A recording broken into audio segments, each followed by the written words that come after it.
न्यूजमध्ये तुम्हा सगळ्यांचं स्वागत। पहिली धक्कादायक बातमी येते आहे उत्तराखंडमधून। उत्तराखंडच्या खीरगंगा परिसरामध्ये ढगफुटी झाली आहे।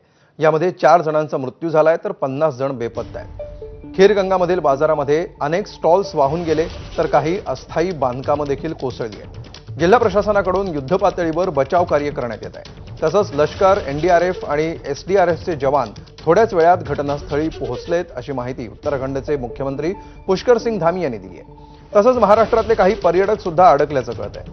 आज दुपारी 1:15च्या सुमाराला धरालीमध्ये ढगफुटी झाली। पुढच्या 24 तासांसाठी देखील मुसळधार पावसाचा अलर्ट देण्यात आलाय।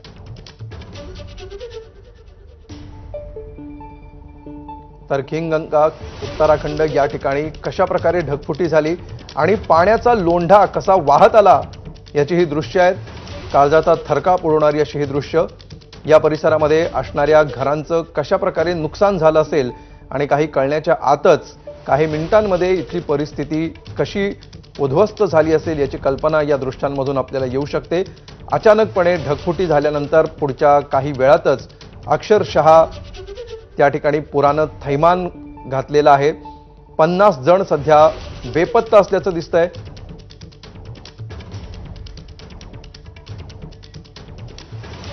तर यानंतर रुग्णालयात नेताना अनेक जण जखमी झालेले आहेत। त्यांना रुग्णालयात नेतानाचे हे काही फोटोग्राफ्स आहेत।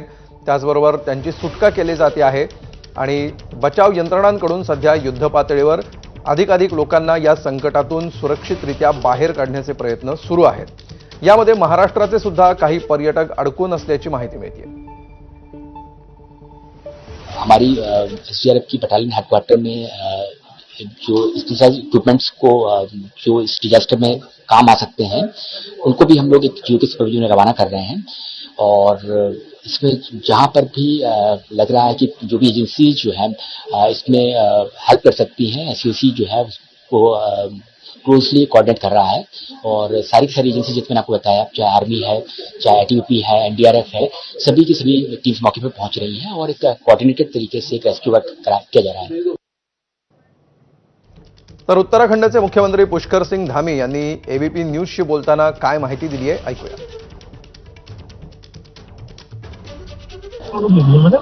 देखिए, ऐसा है कि अभी बादल फटने की सूचना आई है और सभी जो भी बचाव और राहत कार्य हैं वो तेजी से करे जाने के लिए सभी को बोल दिया है। सभी लोग मौके पर पहुंच रहे हैं। मिलिट्री भी वहां पहुंच रही है, एसडीआरएफ, एनडीआरएफ सभी पहुंच रहे हैं। हमारा जिला प्रशासन भी पहुंच रहा है और अभी देख रहे हैं हर तरफ से बचाव और राहत के काम तेजी से किए जाएंगे।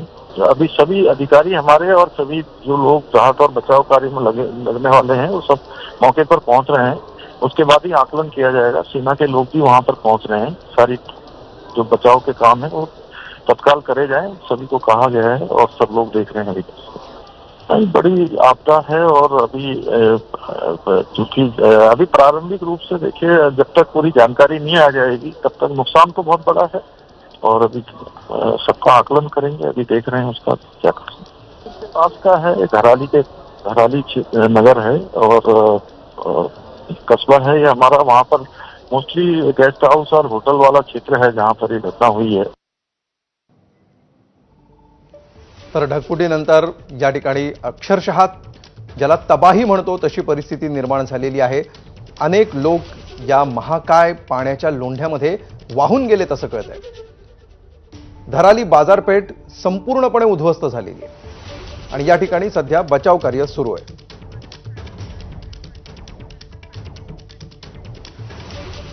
तर मकरंद पाटील जे मदत आणि पुनर्वसन मंत्री आहेत त्यांची प्रतिक्रिया आपल्यापर्यंत येते। आपण ऐकूया ते काय म्हणतात। त्या ठिकाणी जे आपले महाराष्ट्रीयन नागरिक हे अडकले असतील त्यांना सर्वतोपरी मदत करण्याची कार्यवाही हे करण्याच्या सूचना दिल्यात। मग त्यांना मेडिकल एडच्या संदर्भामध्ये लागणारी आवश्यकता असेल, त्यांना सुरक्षित स्थळी त्या ठिकाणी पोहोचवण्याचा विषय असेल किंबहुना त्यांना राज्यामध्ये पुन्हा आणण्याच्या संदर्भातले विषय असेल, या संदर्भातल्या योग्य त्या सूचना या संबंधित विभागाला त्या ठिकाणी देण्यात आलेल्या आहेत। निश्चितपणानं महाराष्ट्र सरकार हे त्या ठिकाणी जे आपत्तीमध्ये अडकलेले राज्यातील लोक आहेत त्यांच्या मदतीकरता किंबहुना त्यांना मदत करण्याकरता कटिबद्ध आहे।